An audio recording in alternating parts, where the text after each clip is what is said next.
Alright, hey, welcome to another Joe Gomez guitar lesson. Um, uh, so far I've had some really great feedback about the just the scales one. Everybody's giving me some good stuff. I'm glad that's helping. Um, and so this is generally what happens next. So let's just say you've been working on maybe a pentatonic scale or a major scale, and you can play it all over the neck. You can maybe play it even pretty fast. You know all the positions. You can move between the positions. But I think it gets to a point where everybody kind of feels like there's a missing link somewhere. Yeah, you can play the scale everywhere on the neck. You can play it in time. You can play fast, whatever. But you just don't. You feel like you're missing something. Like you really don't know it. Well, the good news is, yeah, you know the patterns. That's all there is to know about that. That's when you start looking at maybe playing different scales or other patterns. But that work's done. The problem is most people don't know how to use the scale in a way to where you can make music, especially if you're an improvising musician. If you're doing blues or rock and then jazz or anything else where you're improvising, it doesn't sound cool to just run up and down the scale. So there's that. That's usually why you don't feel like you really don't know that scale yet. Also, there's also the knowledge of just knowing, when to play the scale. But this video is going to be more on how to actually practice the scales to try to get some music out of them. So the first thing that I like to work on when I'm working with scales is working on the intervals. And intervals are just distances between the notes. So for this lesson, I figured I was just going to use this position in C major. That's starting with the middle finger on the 8th fret for your C note. And it's that position. And so what the intervals are, the first one you would practice, there's an interval called a unison. That's just playing the same thing twice. That's a unison. You could practice that if you wanted to. After that is the second. So that'd be like going from a C to a D, and then D to an E, E to an F.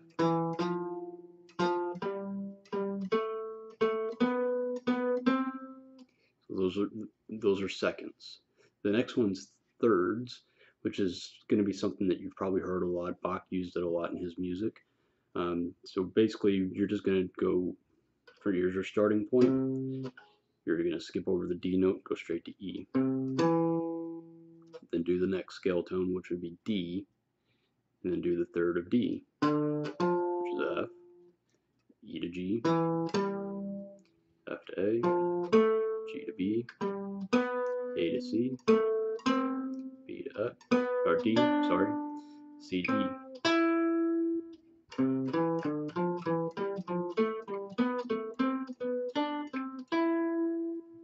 So it's a real nice sounding little scale pattern there, using intervals as thirds. After that you have fourths, which is just like the thirds, except now you're going to the fourth interval.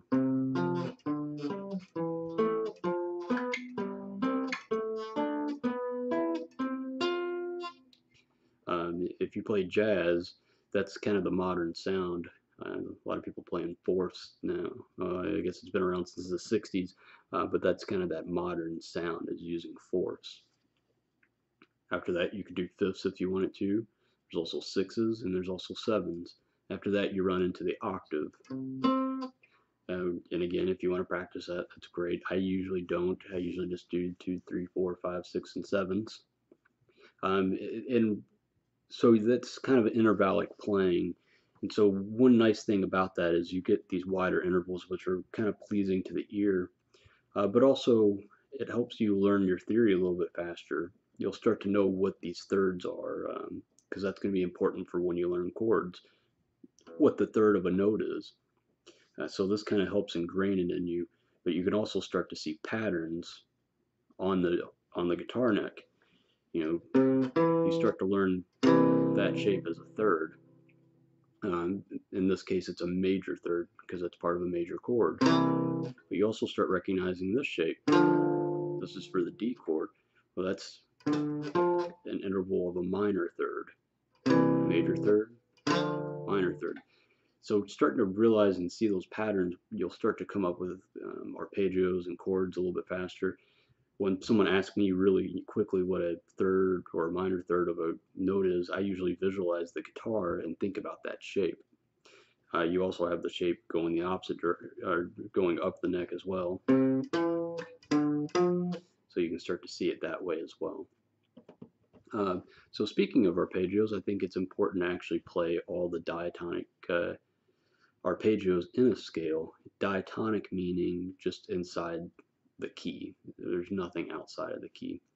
So this is also good because it'll help with your theory knowledge of actually knowing what chords are inside the key that you're playing, which will also in turn kind of help you know what chords you can solo over top of. And so in this case we have our C major arpeggio. First I start with triads. And I try to stay in a position when I do this, just so I can see them in different ways. Then you have D minor. I'm getting these triads from playing the 1, 3, and the 5 of the scale. I'm not playing D and I'm not playing F to play the C major arpeggio. So I'm playing 1, 3, 5. Then I'm kind of resetting the scale starting at D and playing 1, 3, 5 at that point. Same thing with this, which makes an E minor, an F major, a G major, A minor, the one odd one, B diminished, and then you're back at C. After you practice your triads, and again you want to do them in different positions, maybe you want to try it here, so on. But make sure you do it in all positions. You'll start to see those arpeggios a little better. After I do the triads, then I do the sevenths, which is all you're doing is stacking another note on top. In this case, I'm playing C, E, G, then playing the seventh of the scale. So from C, it ends up being a B. So I outline a C major seventh arpeggio. For D, it's a D minor seventh arpeggio. Then you would have E, E minor seventh. And then you'd have F major seventh. For G, you'd have a G dominant 7, or just G7. For A, you have A minor 7. For B, you actually come up with a B half diminished or a B minor 7 flat 5. They're both the same thing. They just depends on what you want to call them. And then again, you have C major 7th. From there, I'd recommend doing ninths, which again is just the same thing. You're just stacking another note onto. A way to think about nines are they're exactly the same thing as a 2. So if you're playing C, the 2 of the scale would be D. So what you're doing is playing up your arpeggio and then adding a D. So you get a nice sounding arpeggio. I would also do this with 11s and 13s. 11s are the same thing as 4s. 13s are the same things as 6s. It's good to get those higher notes on there. If you've got just a regular C major chord playing, sometimes it's nice to hear some of those what jazz players usually call extensions, which would be the 9, 11, and 13. That A note would be the 13. It's kind of a pretty note to put on top. I don't know if I can chord that out. So you get a nice sounding chord from that. Now with these intervals and arpeggios, I do recommend playing them backwards as well. Don't always start from the beginning and work your way up. Play the arpeggios backwards as well. The next thing that I practice is just patterns. You'll see that like shredders will use a lot of their patterns inside of their fast picking. Those are things that they've worked really hard on to build up speed over time. But I'll kind of just give you some general ones. So one that you could do is just playing 4 notes of the scale, then starting at the next scale degree and then going up 4.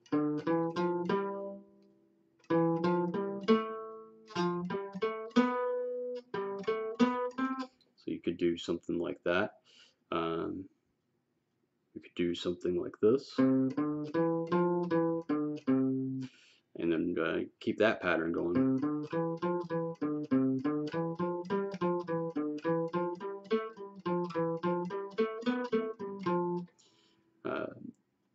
So there's one. Let's see, what else could you do? There's one that I learned. Paul Gilbert has it in his video. I'm going to change position just because that's the way I practice it. What he does is he goes up 4 notes, and then comes back down 4 notes, then goes up 6 notes. So together it sounds like this. Instead of starting at the next scale tone, he actually starts on the pattern on the next string. So then you get this. And he does that all across all the string groups.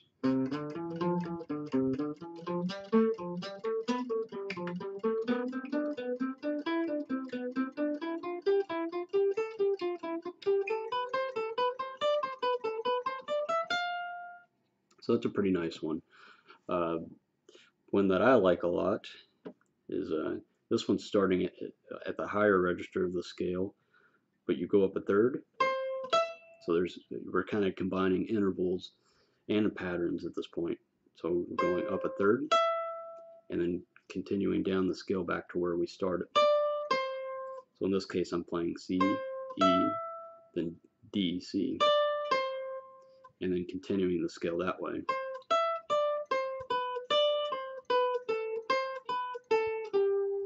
I think you kind of get the point of that one. It's a good ear training exercise to see if you can work that out all the way. So those are patterns. There's other patterns called digital patterns, which jazz players are usually pretty familiar with.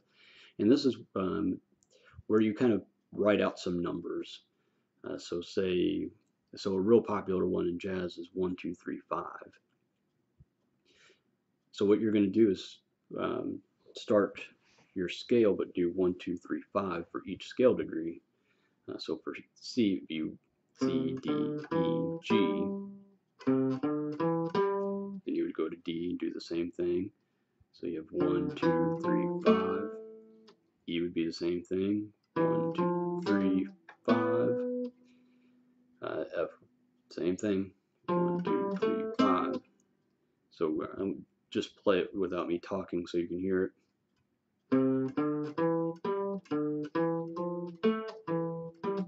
Sorry.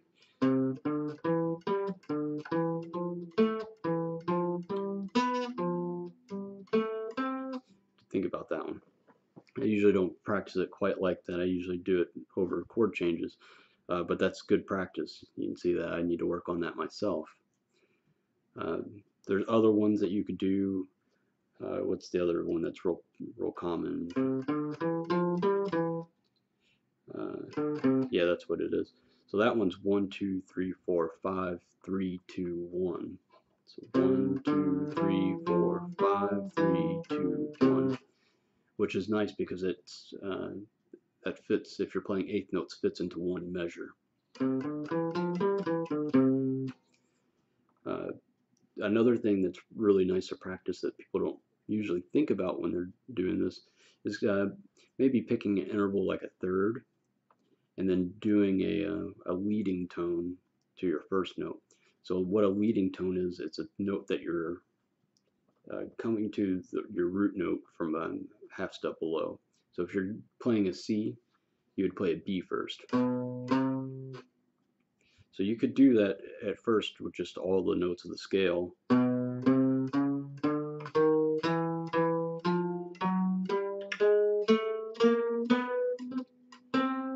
Which kind of gives you the chromatic scale for the most part. But then breaking it up into intervals. So you would have something like this.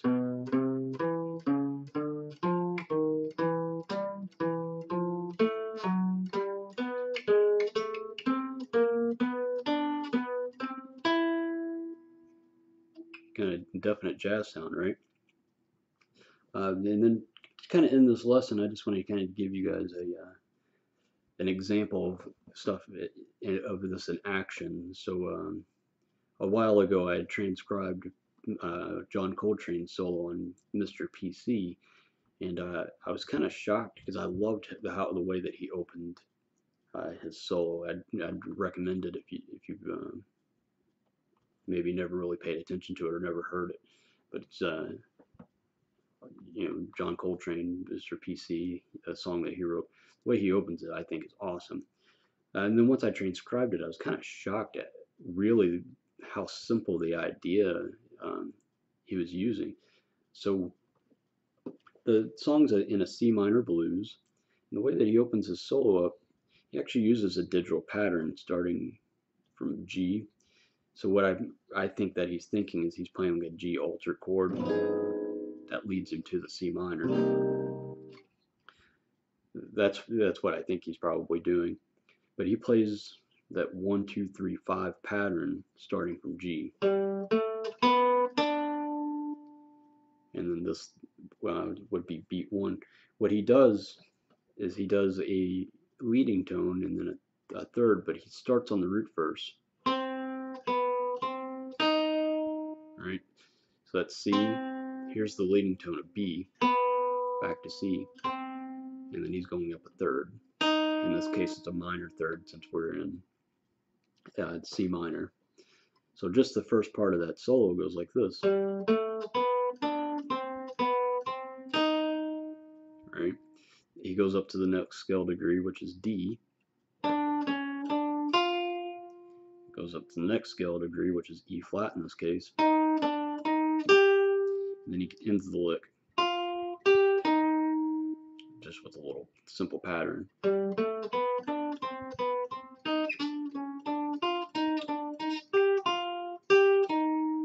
To me, I think that's awesome. And I try to use that in my playing, but it's a simple pattern. And the reason I wanted to show that one was, one, it sounds cool, but it kind of ties in everything I just talked about into a great opening line. So some of these things sound like they're incredibly boring to do, but it's up to you to be creative and to start to see how you can use things, find things that you like, and go, make music. Kind of come up with your own voice. So that's it for this lesson. We'll get into some more stuff with actually playing through chord changes for next week's lesson. So I hope you enjoyed this one as much as everybody's enjoyed this last one, and I'll see you next week.